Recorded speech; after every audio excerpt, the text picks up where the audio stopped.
Yo, what's up everybody? Welcome back to another episode of Monotype Monday. This week's typing that we feature is gonna be the flying typing, and I didn't think I would get to this one so soon, but I was thinking about it, and it's actually pretty fun to use. So I'm bringing a Pelipper, everyone loves Pelipper, a Rotom Fan, Gliscor, just for that, you know, that electricity coverage there, Jumpluff, who I wanted to name Balls, but the game wouldn't let me, Ho-Oh, instead of a Talonflame, and Pidgeot. And in case you're wondering, no, I don't have anything against Talonflame. I think he looks pretty cool, to be honest, but it's just so darn overused. So that's why I chose Ho-Oh instead. It's kind of like a Mega and a Talonflame in one, so yeah.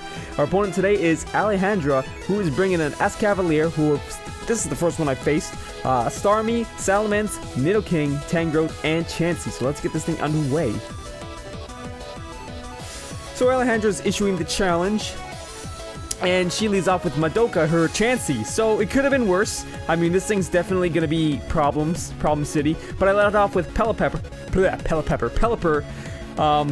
And I go for the Tailwind here because I thought, you know, it's probably going to go on a Toxic me or something. And I've got Jumpluff to... Aromatherapy me, so whatever. But it actually went for the Seismic Toss, and despite Pelipper's bulk, it doesn't matter because it's always going to do 50 damage.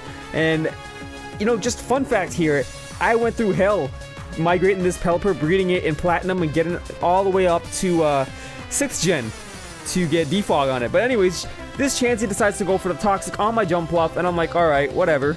I could have went for the Aromatherapy here, but I said, you know what, I'm just going to Encore it first, but... Damn it, I guess, I don't know if she saw that coming or what, but she withdrew and goes into Brienne here, her Escavalier. Which is bad news for Jumpluff, because if it knows a bug move like Mega Horn or Pin Missile or something, that's not going to sit pretty with it. So I go for the Sleep Powder here, and lo and behold, freaking Jumpluff misses the Sleep Powder, and Knockoff does a ton of damage. I actually forgot what I was holding, but it was a Mental Herb. So, unfortunately, that Toxic takes Jumpluff out. She did not get to do anything this match at all, but whatever. She was just there to get that grass coverage for water types. So I go into Sriracha here. You guys know that hot sauce, Sriracha soy sauce? I mean hot sauce. Yeah, my Ho-Oh, and she has no choice but to withdraw unless she wants some burnt insect inside a crispy shell. So I go for the Sacred Fire here, and I'm like, alright, it's a Nidoking. I pack Earthquake anyways, but we score a crit off the Sacred Fire here, and that Nidoking is dead. Didn't get to see the light of day at all. So it goes into Starmie here, and I'm like, alright. Keep it on the download. I am wearing on these Assault Vests, so that Scald is not going to knock me out, surprise, surprise. But she does get a crit, so what the hell, man. But I actually went for the Giga Drain here. It was either a choice between Giga Drain and Roost when going for Ho-Oh, but I chose Giga Drain just because it does damage as well. So, things aren't as bleak as they look here, and she switches out her Starmie. Goes into Jade, her Salamence, which isn't a bad play at all, but I switched Sriracha out because Sriracha has that Regenerator, which comes in hella handy this match. So I go into Dyson here, wanting to Will-O-Wisp the Salamence. Not sure if it was a Mixed Mints or what, but she actually goes and withdraws, predicting the Will-O-Wisp, which was really nice on her part. Goes out into the Chansey. And it's nice for her because she probably has Aromatherapy. Oh, I know she does, anyway. So this Chansey is going to take a little bit of burn damage, and as I go for the Volt Switch here, I'm kind of wondering what I should do at this point. I mean, I don't know if my Tailwind petered out yet, because every time that message comes across the bottom of the screen, I seem to miss it somehow, all the time. But I go into the Batman here, and she does go for the Aromatherapy.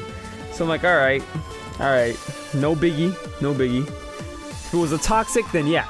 But the Batman gets Toxic here. I go for the Taunt, just to make sure she can't pull any of those Chansey shenanigans, no pun intended there. She just tried to go for the Soft Boil, so that was a good play on my part.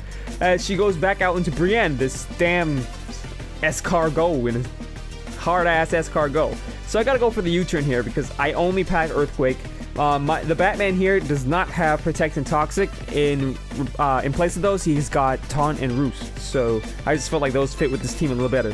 But I go for the Brave Bird here, thinking that she would switch out, seeing Sriracha's mighty ass on the field. But she didn't, and I'm like, crap. But in any case, that does a crap ton of damage.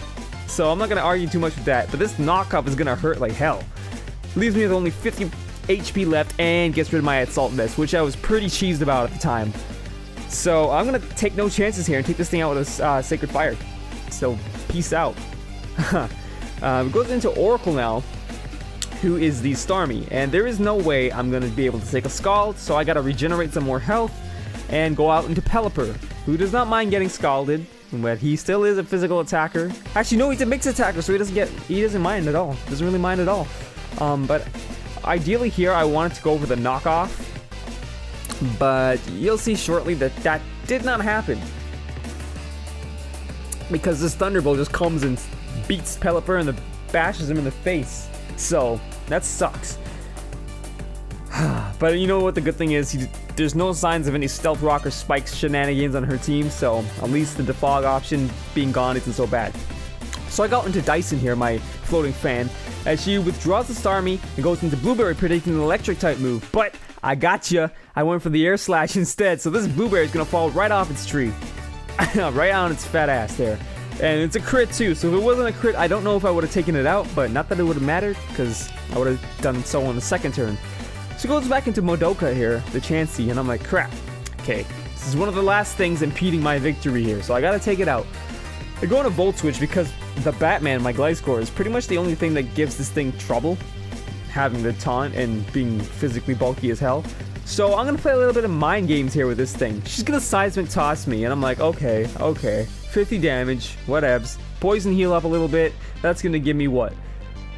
Over 20 HP back, so not bad at all. So I go for the Earthquake here because I want to get this Chansey to the point where she wants to go for a soft boil. So that's about right now, I would say. Right now is the point where most Chanseys want to go for that soft boil. And the nice thing is I'm still not below 100 HP, so I go for the taunt now because that yellow is always alarming with the Chansey. As soon as see, she went for the soft boil. As soon as you see your wall get into that yellow colored health, you're like, nah, that's kind of pissy, man. That's what the yellow's for. So I go for the U-turn because having taunted this Chansey, it can't really do anything except for Seismic Toss everything.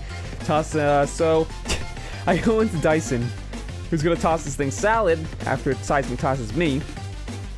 And I believe I go for the burn here since aromatherapy is not a thing. Yep, landing that Will-O-Wisp like a champ. It's kind of weird. You'd think like Will-O-Wisp would have like 100% accuracy with his fan because it launches the fireballs and then just uses the propellers to blow them at you, so it has like more accuracy. I don't know, but it gets burn damage and the taunt wears off now, so I'm like, crap, I gotta take this thing out pronto. So I went for the Air Slash. It lives it, but we get the flinch. You can't ask for any more than that. And then the burn takes this thing out. So bye bye, you giant pink egg. Easter's next year. So it goes back out to Oracle here with Starmie, and I'm like, okay, you know what? Dyson's did his job. I mean, that Salamence is still lurking, but I'm gonna sack him anyway. So, but good stuff, Dyson, good stuff. So this Starmie sitting out here with this Life Orb draining its HP slowly but surely, and I send in the original because she is the original bird. I wanted to go for the quick attack to finish him off, but I guess she predicted that and goes out into Jade here. And noticing that this thing did not have Intimidate and it had Moxie, I had to be very careful. So I'm like, okay, if this thing does have Moxie, ends up taking out one of my Pokemon, goes for a Dragon Dance at the same time, that's going to be like tragedy of the year. So he does actually go for a Dragon Claw here, which is going to hurt a little bit, just a little bit, but we're going to get some HP back from that nonetheless. So my main concern here is going for the taunt, as he goes for the Flamethrower, which I did not expect, and that actually does more damage than the Dragon Claw being a special attack. But I do get that taunt off, so at least that's like non-Dragon Dance insurance policy right there. And so this thing's gonna have to go for a Dragon Claw again. I really thought she would have opted for the Flamethrower, seeing as how it did a little bit more damage, but I basically break her heart here and go for the Roost. Believe me, I know that feeling. When I see a Gliscor almost dead and it goes for the Roost, I know the feeling, trust me. I'm sure many of you do. So this Dragon Claw here is gonna almost bring me down to almost less than 100 HP. But I got a U-turn out. That bug type attack. There's nothing on that flying type, dragon type Salamence. So I'll go back out into Sriracha here. I'm like, yeah, Sriracha. It's gonna put in some work. So I'm pretty sure that... Oh, it's genderless, isn't it? So I'm pretty sure it could take a Dragon Claw. It did a little bit more than I wanted to, and I went for the Brave Bird, but so I'm like, bittersweet victory here, man. Bittersweet victory. We gotta pour some hot sauce on the ground in memory of Sriracha. As it goes down after it takes out Salamence. So basically, there's only one more problem I gotta deal with. Not 99, just one. So I gotta end things with the original killer bird right here. Go for the quick attack, wrap things up nice with a little bow. As that nemesis who took my many of my Pokemon to bad places out. But yeah, that was the mono flying type team. You know what? I know I say I have fun with a lot of these teams, but this team was really, really fun to use. I don't know if it was just a wow factor from the Ho-Oh and Assault Vest, because that's sick as hell. You gotta try that out. But yeah, I'm definitely bringing this team back. Maybe not next week, so 2 weeks in a row, unless you guys want it, because of course there is always that hashtag Encore option in the comment section below. But yes, as always, please smash that like button for me, guys. It helps me out a crap ton. You know the drill. And as always, I'll see you guys next time. Peace.